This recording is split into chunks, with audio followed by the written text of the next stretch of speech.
In this video, what I'm going to show y'all is a quick airbrush cleaning solution that you can make. So I use this Createx Colors airbrush cleaner, and it's like I guess a hardcore cleaner.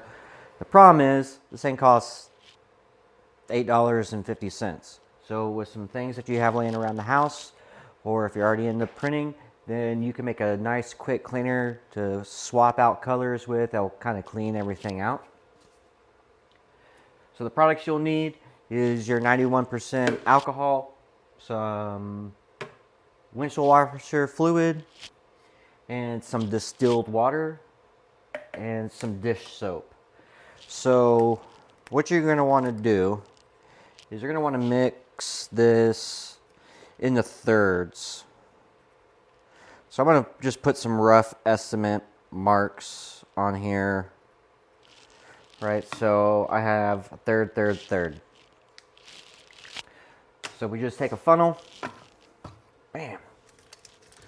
Grab our distilled water that's spilling literally everywhere, and we're just going to drop that in there till we hit a third, right there.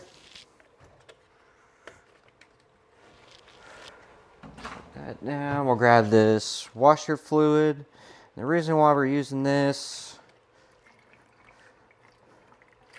is the dye, the blue colored dye is going to help separate this from like our good stuff. And then alcohol.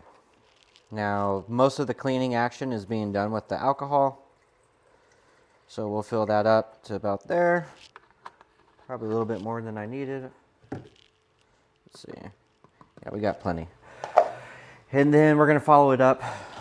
I'm going to put like 3 drops of this dish. Oop, never mind. I'm just going to pour it in there.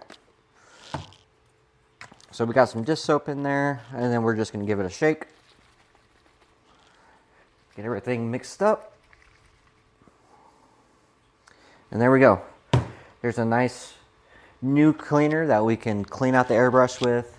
When we're changing colors, put that through, make sure we get out all that previous color, so when we go to paint our next color, you don't have any other types of unexpected color coming out. Now this is a pretty good product, I guess. A good little mixture. So yeah, that's what I use. So we'll catch you in the next one.